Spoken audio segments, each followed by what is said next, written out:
It's my pleasure to welcome you all.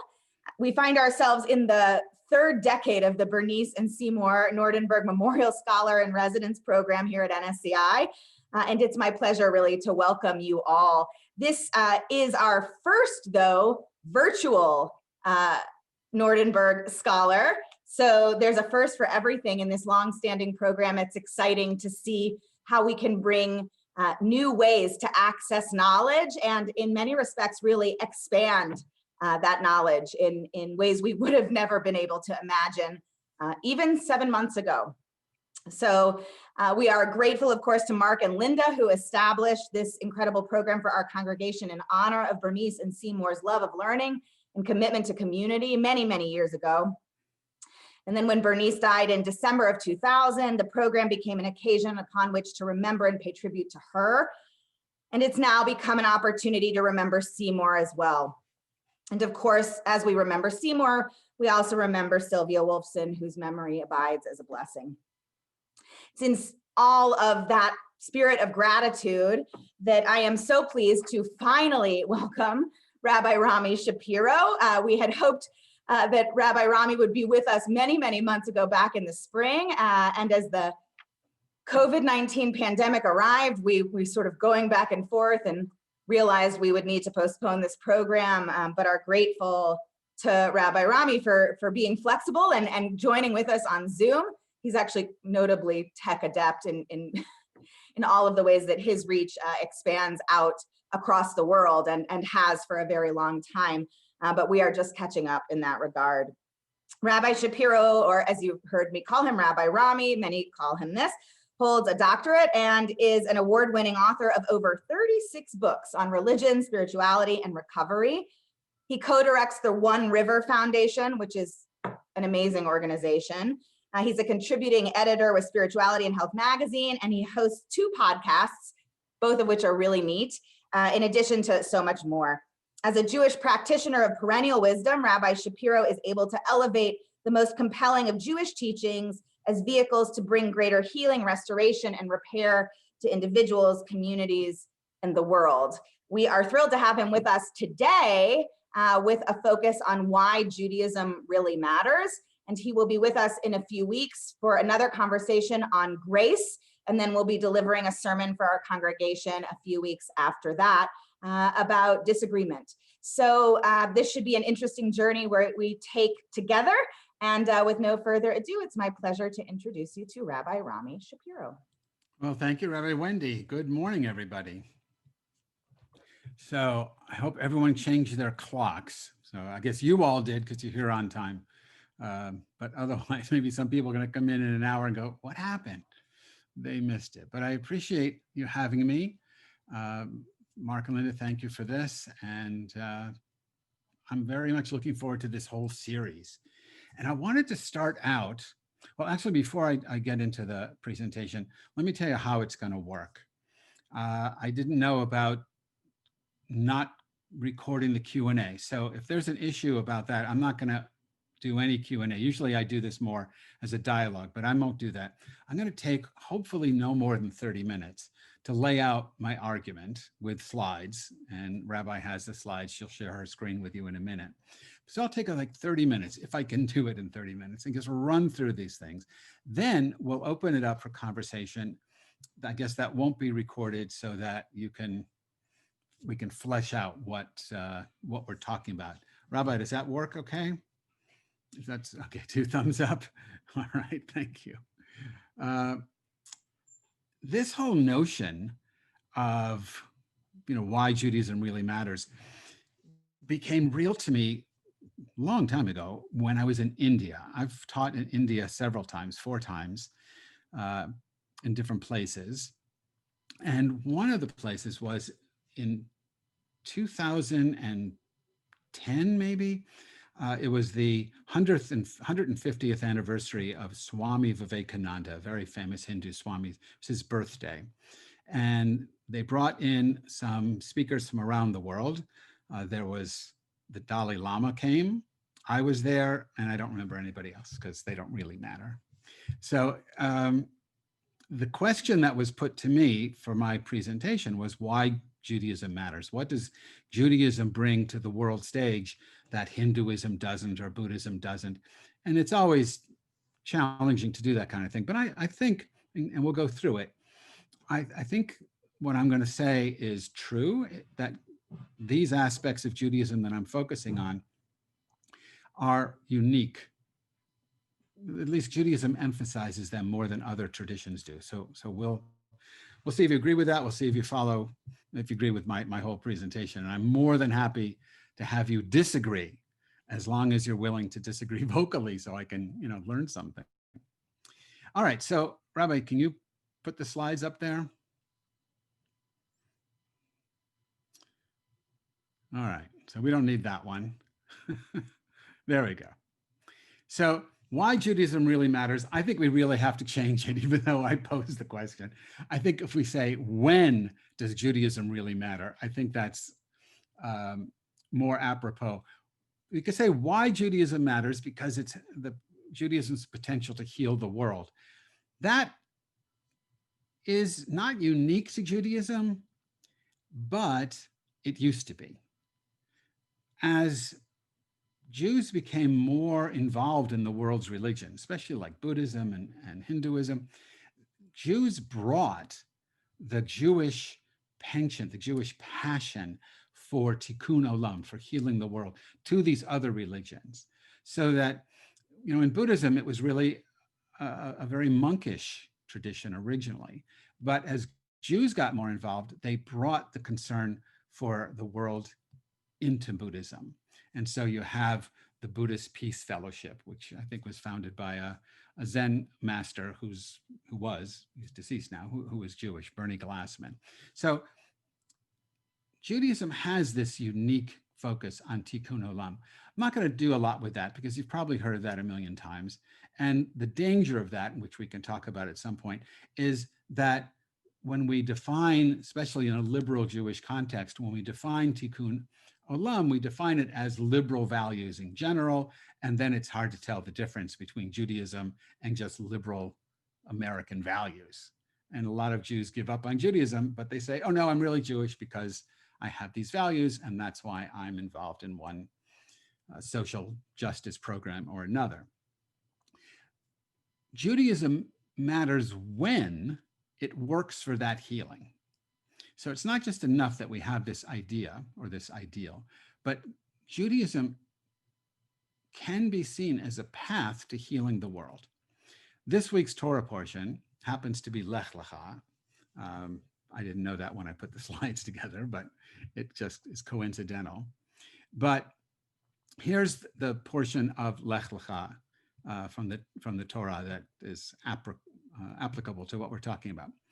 So I don't know how you want to pronounce the Yud Hey Vav Hey. I refuse to say Lord. Lord is, the Bible doesn't use the word Lord in that context. It uses the Hebrew Yud Hey Vav Hey, which is a verb. Lord is a noun. Yud Hey Vav Hey isn't hierarchical. Lord is very hierarchical. I think the rabbis came up with the word Lord, Adonai, because they had to say something every time you see the Yud Hey Vav Hey in the Torah. And they chose Adonai as their main substitute because it's fit them. It's clearly masculine, clearly hierarchical, and so were they. So however you want to understand Yod Hey Vav Hey, put it in that space, but I'm going to avoid the word Lord. So the Yod Hey Vav Hey said to Avram, Lech Lecha, no, I'm not translating it, I'll come back to it. Lech Lecha, to the land I will show you. I will make of you a great nation, and I will bless you, and make your, it's a typo really, and enhance your reputation so that you will be a blessing. Those who bless you will be blessed, and the one who curses you will be cursed, and you shall be a blessing to all the families of the earth. So let's just talk about God for a second. Yud Hey Vav Hey is a verb, not a noun. Adonai is a noun. Yud Hey Vav Hey is a verb. It's a process. I translate it for myself. It's awkward to do it in print, but I translate it as the happening with a capital H, happening as all happening. From the Jewish mystical perspective, the entire universe is the happening of God. just the way every wave is the waving of the same ocean, so all life is the enlivened process, or the enlivening process that is the happening of God. So when Abraham hears the divine, I think Abraham hears it from within. And so he feels this call to Lech Lecha. Now, Lech Lecha, if you read standard English translation, it will say, go forth to the land I will show you. As if this were simply an external journey, going from point A to point B. And certainly it's partly that, because it's about going to what ultimately becomes the Holy Land. But Lech Lecha, the first word Lech means to walk. Lecha means into yourself. So while the Bible speaks of it as an external journey, there's also a whole dimension here that it's really an internal journey. So you could read it as walk to yourself to this place I will show you. God will show us. Now, he doesn't get a map. You have to absolutely trust that you'll know this place, or you'll see this place when you arrive at this place. So for me, because I see it first as an inner journey, for me, it's a certain mindset that we're being called to as Jews, a certain understanding of the world that we're called to. And then the question is, so why are we called to that? What's the point? What's in it for me? And it starts out that way. I will make of you a great nation. So if we think of it in terms of numbers, then that didn't work, right? Jews are a small minority, but great in spiritual power is how I would read it. And I will bless you. Being blessed is, from like when you say Baruch Atah Adonai or Baruch Atah Hashem, when you say Baruch, bless, it's from the Hebrew word berech, which means knee. So it's because originally when they would bless, they would fall on, originally they would just prostrate themselves, but eventually they would bend the knee like we do at the Baruch Hu. You bend the knee and you bow forward, or in the Amidah, you bend the knee and you bow forward. It's a humbling when you bend the knee. And so being a blessing or being blessed is being humbled, meaning being freed from the egotistic, narcissistic, xenophobic, fear-based elements of our personality, and made humble, low, so that we realize that we are part of this divine happening. And I'll enhance your reputation so that you will be a blessing. The whole point of the Torah portion is to tell us you're not here for anything else but to be blessed, to be humbled, to awaken to the interconnectedness of everything of which we are a part, and then to be a blessing to help others see that truth. Those who bless you, those who see it, they'll be blessed by experiencing that humbling and that interconnectedness. The one who curses you, notice it says those who bless, most people will get it. Most people want to be part of that interconnected reality. One, the minority, will resist it. And they're cursed. How are they cursed? They're cursed by feeling alienated. The whole notion of Judaism, with its focus on not just one God, if you look at the Hasidic teachings of the first Lubavitcher Rebbe back in 17-something, he says that if you think the Shema is about having one God and not three gods like the Christians seem to do, or like they imagine the Christians seem to do, or thousands of gods like the Hindus seem to do, none of that is true, but people say that.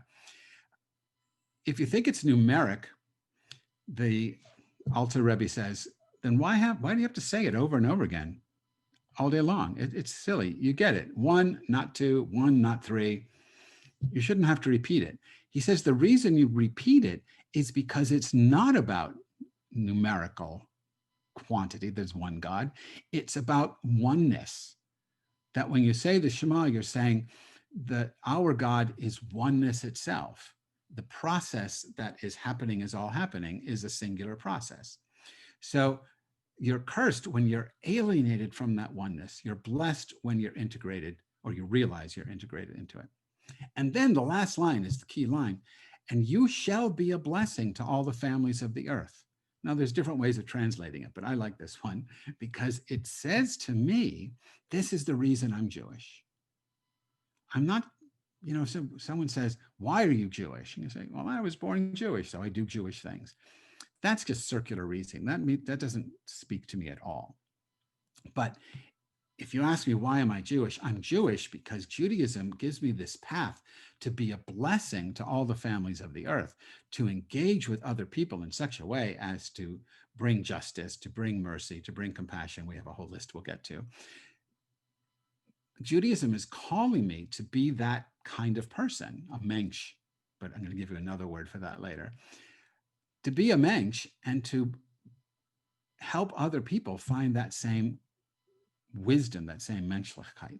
That is what Judaism, in my mind, obviously, that is what Judaism is all about. And the reason Judaism matters is because, again, I can't say it's unique, but okay, I'm going to say unique. This is a uniquely Jewish emphasis on these things. You can find them in other religious traditions, but because other religious traditions are really focused on other values, some of them this worldly, some of them in the next life, because that's true, and because Judaism focuses almost exclusively on this life, it's what makes Judaism unique as a period. And its primary uniqueness for me is as a vehicle, not simply for social action, but for a spiritual realization that leads to social action. I don't want to leave out that spiritual realization. So Rabbi, if we can go to the next slide. So Judaism really matters when Jews strive to be a blessing to all the families of the earth. And that means you have to understand our mitzvot, our traditions, as serving that goal, that striving. I don't know what your Jewish practice is, and I'm not going to judge your Jewish practice. I grew up in an Orthodox home. There are some things, I don't do anything Jewish that my dad would recognize as legitimately Jewish. Luckily for me, my dad is deceased, so we no longer have these arguments. But I keep kosher. Now, when I grew up, that meant 2 sets of dishes, milk and meat for every day, 2 sets of dishes, milk and meat for guests, 2 sets of dishes for everyday Pesach, 2 sets of dishes for Pesach when there's guests. And my wife and I had all these, dishes and silverware, and we used to move from apartment to apartment to apartment. And it was just like, this is crazy. Why do we have all this stuff? Especially when we don't have any friends, so nobody ever comes over. So we decided if we were vegetarian, we'd only need 1 set of dishes. And we bought, I think it's called Corelware, which actually you can wash in the dishwasher. And I think I was told by an Orthodox rabbi that makes them kosher for Pesach. So we only have 1 set of dishes. We use vegetarianism as our kashrut. We also see kosher as being larger than just the food that we eat. We see it's about how the food is produced, about the clothes we wear, and all kinds of different things you can find in what's now called eco-kashrut. But that's taking the mitzvah of keeping kosher and applying it on the world stage in service to be a blessing. So it's just an example of what I have in mind. Judaism, in my mind, is not and should not be taught as an end unto itself. When I had a synagogue, I was a rabbi of a synagogue for 20 years in Miami, Florida. I remember this one guy, his kid didn't want to become bar mitzvah. I mean, really strongly resisted it. And his dad came in to see me about it. And I said, well, why don't we just not force him? And maybe later he'll choose to do it. And his dad said, it was meaningless to me, and my father made me do it. It's meaningless to him, and I'm going to make him do it. That's what it is to be Jewish. I thought, uh-oh, that's not how I saw Judaism, and that's not the Judaism I wanted to perpetuate. But I managed to talk the boy into doing it anyway, and made it as interesting as I possibly could for him. But doing it because that's the way we do it. You're a Jew, you do X. That's Judaism as an end unto itself. I think Judaism is a means, and it's a means to be a blessing. So So here's my vision of Judaism, or put it that way. Our vision is of a fearless world without war, where people eat simply, drink moderately, work joyously, and love freely. And those are all biblical texts. Of course, there's other biblical texts you can take to make a different, take a different approach.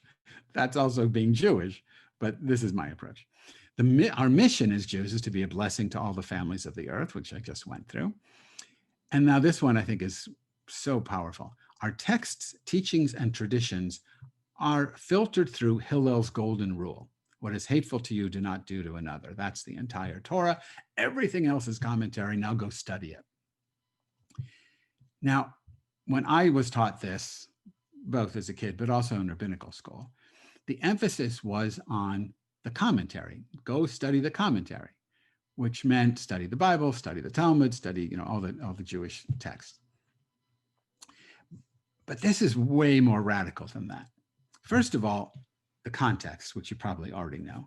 A Gentile comes to Hillel's arch rival Shammai and says, convert me to Judaism while you teach me the entire Torah while I stand on one foot. Shammai says the guy's a jerk, and he chases him away. The guy goes to Hillel and he gives him the same thing. If you can teach me the entire Torah while I stand on one foot, I'm going to convert to Judaism. Why you would want a convert like that, I don't know. But Hillel does it. And what he says is this: what's hateful to you, don't do to another. That's the entire Torah. So wait, it isn't. In fact, that line, what is hateful to you, don't do to anybody else, that line isn't in the Torah. I mean, you have love your neighbor as yourself. You have love the stranger. But you don't have what is hateful to you, do not do to another. When Jesus is asked the same question by his disciples, what are the chief, or not by his disciples, by his fellow rabbis, I think Jesus was a rabbi, by his fellow Pharisees, they said, what are the most important commandments? He quotes from Deuteronomy. He says, love the Lord your God with all your heart, with all your mind, with all your soul. And Leviticus, love your neighbor as yourself. Elsewhere, he gives his version of the golden rule in the positive, do unto others as you would want others to do unto you. That's how he's from the Hillel school. But at least in the first instance, he quotes Torah. Hillel doesn't even quote Torah. Hillel makes it up, which is very Jewish. Hillel makes up his own teaching. I think you can root it in Torah, but you can't find it in Torah. And he says, this is the entire Torah. Everything else is commentary. What does it mean to be commentary? Commentary is on a text. It elucidates the text. When he says everything else, he's talking about already by his time, maybe 1,500 or more years of Jewish tradition.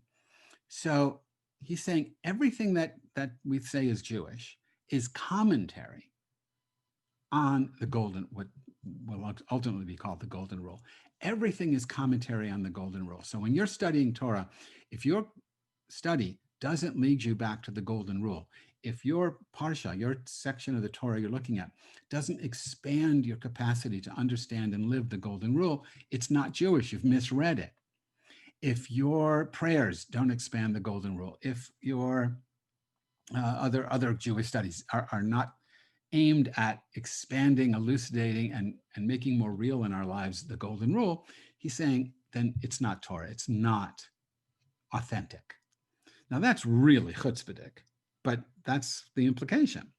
When he says go study it, the challenge now is to study, for us, thousands of years of Jewish tradition as commentary on the golden rule. If you take Hillel seriously, and I would say literally, if you take him seriously and literally, then Judaism becomes an expansion of the golden rule, which I take to be the, like the North Star or true north for being a blessing to all the families of the earth. It's a powerful thing, this Shabbat 31a statement. We hear it all the time, but I don't think we really get it all the time. So Rabbi, if we can have the next slide. So we're going to talk more about this next piece in the sermon about argument, but I want to put it out here also. When I was in India giving this presentation, This is the piece that drove the Swamis nuts. Our pedagogy, the way we learn, is called in the Talmud, Elu ve'elu, your opinion and your opinion, different people. Our Divrei Elohim Chaim are the words of the living God, even if you completely disagree. Judaism doesn't have in its education system a zero-sum worldview where somebody wins and everyone else loses. It's the opposite. Even if our opinions disagree, if we're engaged in an argument, what the rabbis called machlochet l'shem shamayim, an argument that really honors the search for truth, not an argument about we're going to win and you're going to lose. That's not an argument for the sake of heaven, which is what machlochet l'shem shamayim means. That's an argument for the sake of ego. But if we're arguing for the sake of heaven, meaning if we're arguing for truth, if we're arguing to figure out how best to live Hillel's golden rule, how best to be a blessing to all the families of the earth, then we can differ about that. And we don't win or lose. We simply say, all right, here's more. We pile them up, more and more ways to understand this teaching. Now, you're not going to live all of them. Some will speak to you, some won't. But we don't throw things we don't like away because we're allowed in Judaism to entertain paradox when, holding two ideas in your head at the same time that are mutually exclusive. When I explained this to the Swamis afterwards, I was, I don't know what you call it, swamped by Swamis, swamped by a gaggle of Swamis. I don't know what a group of Swamis is, but there were thousands of people. It's India. I mean, you stop to tie your shoes and there's thousands of people all around you. So all these Swamis came and they said, can we do that? Can you talk to our guru and let him allow us to have these arguments? And I said, that's not my business. They couldn't imagine a religion that allowed for this kind of healthy debate. So here, just to give you a sense of what we're talking about, are the mitzvot that are most meaningful to me. So our mitzvot are Shabbat. Now, again, I do Shabbat in my own way, not the way my parents did it. I think Shabbat is about liberating people from Mitzrayim, from, Mitzrayim is Egypt. We got Shabbat as a remembrance of our escape from Egypt. But the Hebrew means the narrow places of enslavement. So on Shabbos, you try to free yourself from where you're stuck. And the other meaning of Shabbat is about remembering creation, and creation is remembering your true nature as the image and likeness of God. So it's about reclaiming your innate divinity, is the way I put it here, and then helping others free themselves by doing the same. Kashrut, I mentioned that, elevating, consuming, manufacturing and consuming to the highest ethical and environmental standards. Tzedakah, I think you can't have a serious Judaism without the just uses of finance and capital. Chesed, practicing loving kindness. Shmirat halashon, cleansing your speech of gossip, slander, falsehood, and distortion. The rabbi named Chafetz Chaim is famous for this. He came up with a whole list of 9 ways of avoiding hurtful speech. But there used to be, I don't know if there still is, but his organization, he's been dead for hundreds of years, but his organization had a 1-900 number. You could call them up and you could say, and you get a rabbi would answer, one of his, in his school, and you say, look, here's my situation. This is what I want to say to these people or this person. Is it good to say this or not? And they would either give you an answer on the spot or they would get back to you because they'd have a little meeting. And it was the coolest thing because they wanted to help you cleanse your speech of hurtful elements. And you could call a number and get that. I mean, nobody else had that. I don't know if we still do, but we should. It was brilliant. Brachot, you're supposed to say 100 blessings a day just to cultivate a sense of gratitude. Limud, studying our ancient texts in search of timeless wisdom through the lens of Hillel's golden rule. Tefillah, I see prayer as self exploration, discovering your true self as the image and likeness of God. And the last part is very esoteric. I probably shouldn't have put it in here. And that's to reveal Ehyeh, the divine I manifesting as all existence. So just quickly in the burning bush parable, when Moses asked God, what's your name? God gives two names. The first name that God gives is Ehia Asher Ehia.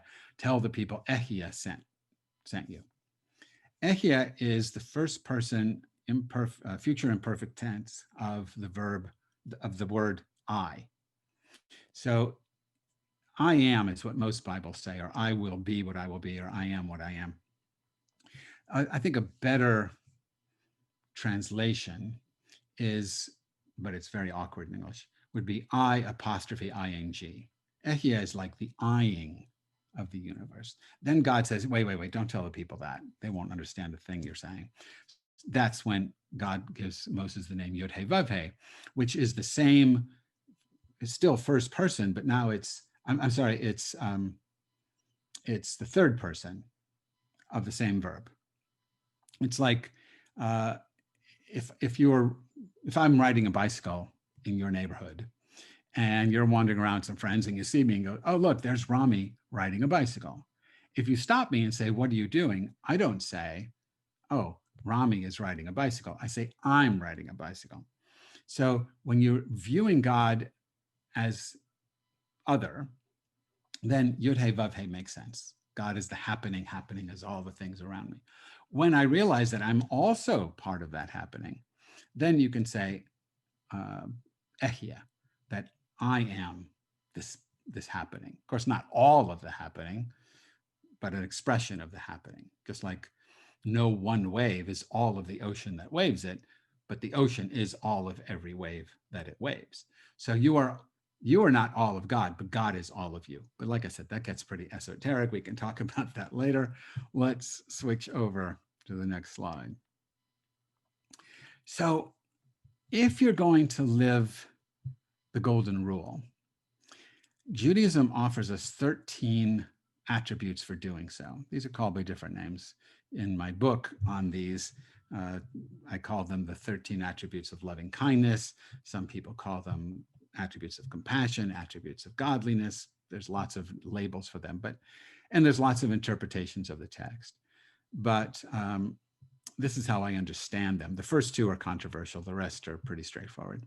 So you've heard these just recently at high holidays, Adonai, Adonai, El Rachum V'Chanun, Erech Apayim, V'Rav Chesed V'Emed, Notzer Chesed Lalafim, Nosei Avon V'Fesha V'Chata V'Nakeh. So that might trigger something in your head. So the first two, Adonai, Adonai, I see them as seeing God as self, Ehiyeh, and then seeing God as other, Yud He Vav He. Then the qualities of the rest are straightforward. If you're going to live Jewishly from the inside, these are the qualities Jews are supposed to cultivate: creativity, compassion, grace, patience, kindness, honesty. Remembering kindness rather than nursing grudges. When you think back, what do you remember from yesterday? What do you remember when you see someone you haven't seen in a while? The last time they hurt you, or the last time you got along with them? Most of us tend to remember grudges. Judaism is saying, no, don't do that. Remember the kindnesses. And then number 10, 11, and 12 are all variations on forgiving different kinds of things: deliberate harm, inadvertent harm, and accidental harm. Deliberate harm is when someone goes out on purpose to do something hurtful to you. Can you forgive that? Now, I have a whole book on forgiveness, and I don't know how to do that, but I wrote a book about it anyway. Inadvertent harm is when the person is doing something and they didn't even know you were there. You're collateral damage. They were doing something good for them. It hurt you incidentally. And then accidental harm is when someone sets out to do you good, but they do it wrong. So for example, they want to give you, we just had Halloween. It's a weird example, just popped into my head. We just had Halloween, and someone sends you a giant Hershey chocolate almond bar, not knowing, or some kind of thing with peanuts in it is what I was going for. Some Reese's peanuts or something, and you have a peanut allergy. Now they're hurting you, but they didn't know that. They were trying to do something nice and they caused you harm. So how do you forgive all these things? I mean, that's a whole conversation in itself, but Judaism calls us to learn how to do that. And then the last one is cleansing yourself of ignorance, delusion, and addictive desire. And we have holidays for that. I mean, the whole purpose of Passover to me is to spend 7 days avoiding chametz. Chametz is the sourdough that sours your life, sours your relationship, sours other people's lives. And it can be looked at as addictive desires. Can you identify what desires entrap you in Mitzrayim and the narrow places that we call Egypt, and free yourself from those for 1 week as a way of jumpstarting, maybe getting rid of them for the rest of your life? So hopefully, because I know I'm going through this very quickly because I want to open it up to conversation, but these are the values that Jews are to cultivate. And I mean, that's a whole education program in and of itself. At my synagogue, again, it was a long time ago, our entire education program was called What Would a Mensch Do? And it was when What Would Jesus Do was like huge. And all my little kids were like, we want WWJD stuff too. And so some people go, well, what would a Jew do? But I said, no, let's not be so obvious. So we had a whole program, What Would a Mensch Do? And it was based on this and some Hillel teachings. So there's a lot of richness in the tradition that makes Judaism matter to the world, and not just also Jews, but to the world. So let's flip to the next one. Okay, this is the last one. And then we're going to open this up. I don't even know what time it is because when you share the screen, I lose my clock. Good still, you're fine. What time is it? 10:40. Okay, so I'm a little longer than I You're fine, don't worry. Okay, so here's the idea. I said earlier, what would a mensch do? We strive to be a mensch. I use a different word now. I use the word Lamed Vavnik. So if you've ever seen the entire Talmud, I mean, it's just volumes and volumes and volumes. I would show you, it's behind me, but it's too low for the camera. But you get all these volumes. In all of these pages, there's one line and it's the only line by this Rabbi Abaye. And in this one line, Rabbi Abaye says, there are always 36, and the word for 36 in Hebrew is Lamed Vav, because there's no numbers in Hebrew. Lamed is both the letter Lamed, but the number 30, and Vav is both the letter Vav and the number 6. So there are always 36 people attuned to Shekhinah, which is the presence of God in, with, and as all reality. And because they're attuned to Shekhinah, they're acting as a blessing to all the families of the earth. And that's from Sanhedrin 97b. Now, he believed, as best we can guess, Abaye believed that there were literally 36 people on the planet. They're not Jews, they're just people, who are born as Lamed Vavniks and die as Lamed Vavniks. They don't know who they are. You don't know who they are, because the other word for them is tzadikim nestarim, hidden saints. So they do their work behind the scenes, so far behind the scenes that maybe they themselves don't even know, that they're doing it. But what it means is that these are what Hillel said. Here's a quote from Hillel. Hillel said, if you live in a town where there are no heroines or heroes, be a heroine or a hero, be a mensch. And Abaye is saying there's always 36 people doing that. And because of these 36, the world manages, or human civilization manages to survive. The reason he chose 36 is because 36 is twice 18, and 18, you probably know, is the word chai in Hebrew, life. So these 36 people not only live their own lives, but they dedicate their lives to life in general, to the well-being of person and planet. And they're 36. You're born, you die, another one is born. So I'm not sure about that. The way I look at it is slightly different. I think there have to be 36 Lamed Vavniks, 36 people on the planet living for the benefit of self and other.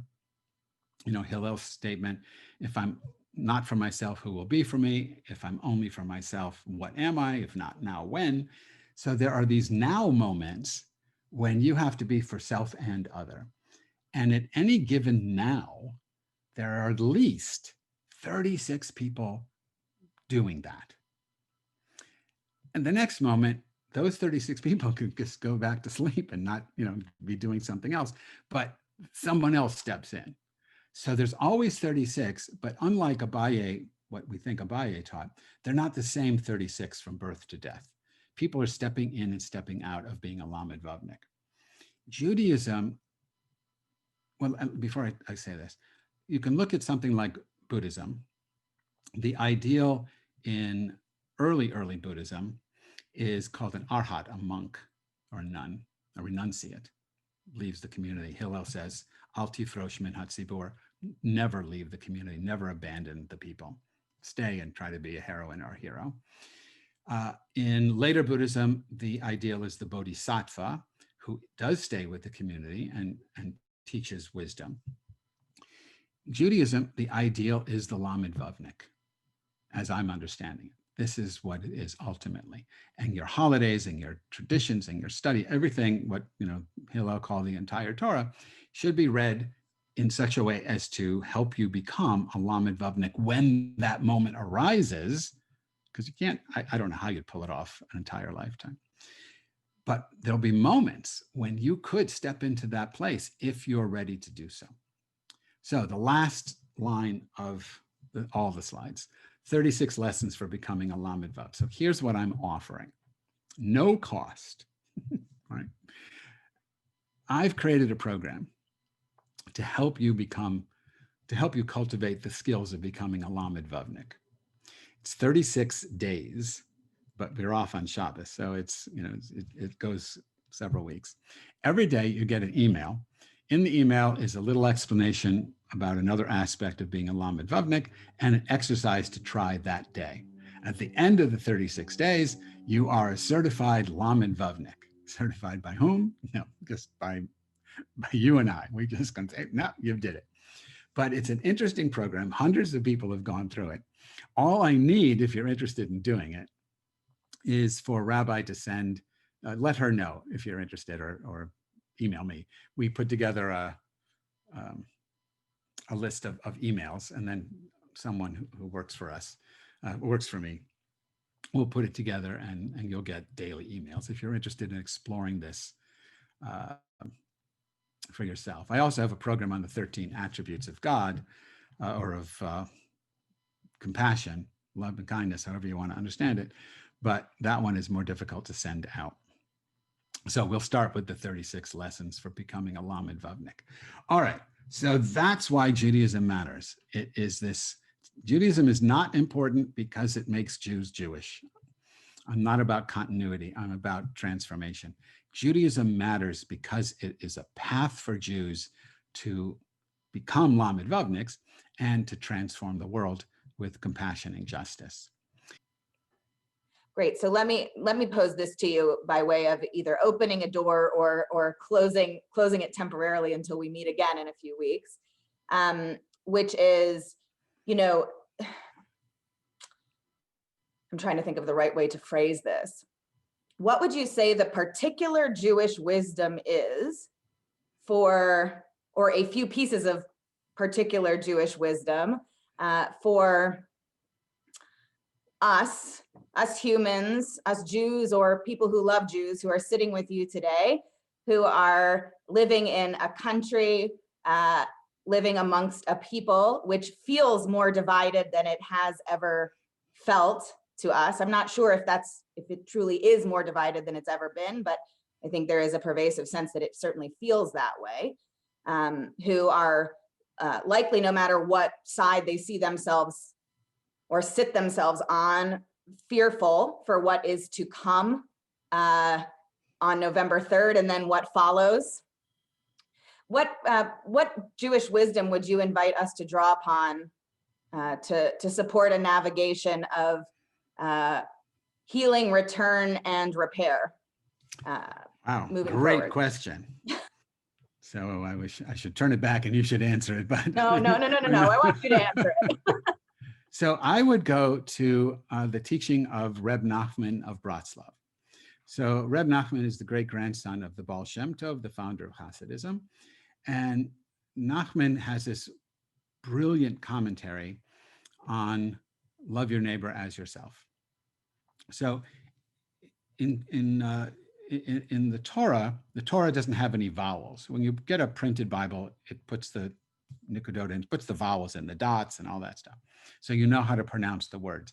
But if you unroll a Torah scroll, it doesn't have those, which means that you can vocalize different words in different ways, and which is brilliant. You can't do that in other texts. I mean, this is another thing we could spend an hour on, is how the traditional text like Torah is fluid and open to your own spirit, literally your own breath, because you can make the word say different things.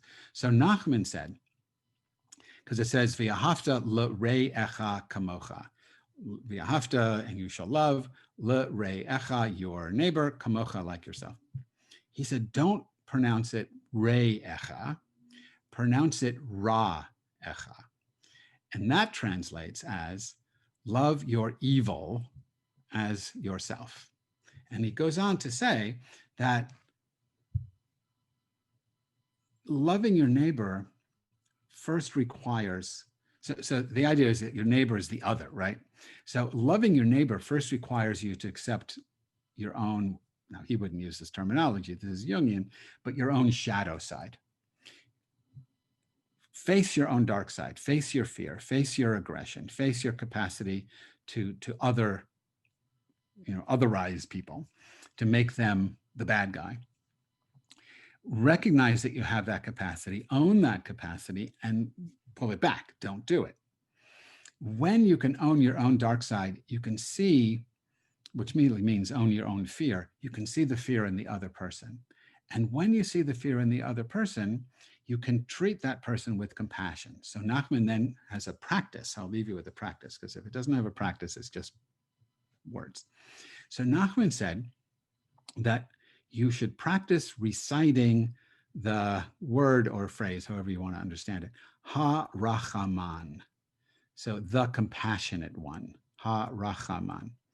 And he said, just say it as a mantra. Of course, he didn't say mantra, but it's a mantra in your head over and over again, silently. Harachaman, harachaman, harachaman, harachaman. Traditionally in Judaism, they'd say, do that for 40 days. At the end of 40 days, it'll be so instilled in your head that it'll just do it by itself. If you don't make it to 40 days, if you go 39 days and it doesn't work, the rabbi's response is, it was the wrong word. So find another word. And in my book, Minyan, I list a whole bunch of this. There's a whole chapter on this practice. But Nachman said, say harachaman, harachaman, and you will cultivate, because rachmanut is compassion. You will cultivate compassion within yourself, for yourself, but also for others. And you put the idea together of owning your own shadow side with the practice of reciting harachaman. You can then engage with others in a very different way. And just give me 2 seconds more and I'll give you an example. See, I got to cut this. This is a long story, but let me put it this way. I do this. I mean, I never teach anything I don't do. So I practice this harachaman thing all the time. I find that it kicks in all on its own when I'm afraid and when I'm angry. And what I notice in both of those cases is I tense up, I tighten up, I shut down, I close down, and then I'm ready to battle, right? When I say harachaman, I've been doing it for years, so this may take 40 days, but when I say harachaman, immediately my breath changes. When my breathing slows down, my body softens, and I no longer am this negative feedback loop, but I'm open and I'm less defended, more vulnerable. And according to Nachman, but not just, the more vulnerable I become to the other, the less fearful I am and the less aggressive I become, so that I can actually engage with someone who is, the Elu of Elu, my true opposite, but engage with that person in such a way as to be a machlochet l'shem shamayim, that our discussion, even our argument, even a passionate, heated argument, is for the sake of democracy. In this case, it's for the sake of America. Even if we never agree, we know that both of us, because I'm not defending myself anymore, I can see that both of us are doing our best to achieve this ideal that we have in mind of what America is. And while I won't vote for that person or anyone that person supports, I'm not bringing anger into the situation. And that may sound a little Pollyanna-ish, and I'm not going to argue that it isn't, but loving your neighbor, but first loving your shadow, then loving your neighbor, and then practicing harachaman is a good way to bring this to a close. Yeah, thank you so much. I just would offer the frame to support your narrative, or I would, for the sake of elu ve'elu, but I don't think you'll disagree, say that I don't think that that's Pollyanna-ish at all.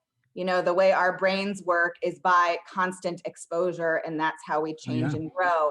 And we've seen the danger of that. You know, if anyone's, was speaking with some of you about this earlier today, the film The Social Dilemma, you likely have learned that repetition, externally or internally, reinforces identity, beliefs, and it drives our actions.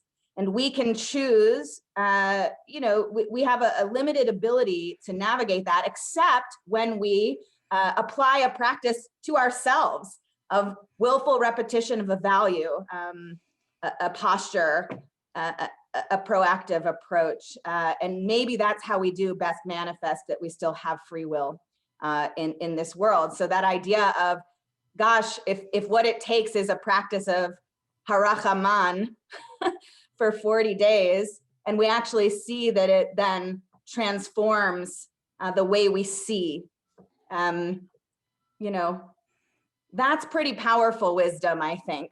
And it isn't developed in Silicon Valley. It's about as foundational as it gets. And I'd like to, I think all of us as Jews and families made of people who love Jews should have pride in those practices, in the particular frames of them that we share, which are manifest, I think you would say, Rabbi Rami, in all sorts of other religious practices. They're just fractals of a greater truth of our existence. Absolutely, absolutely. The wisdom at the heart of Judaism is the same wisdom at the wisdom at the mystic heart of Judaism is the same at the mystic heart of every tradition. So Rabbi, thank you very much for having me. Mark and Linda, thank you for making this possible. So Rabbi Shapiro, thank you so much for being with us. We'll look forward to being with you again on November 15th for your conversation on grace. I'm really personally excited for that one, and I hope that those who are with us here today are as well. And thank you so much. Be safe, everyone. Be well. Thank you.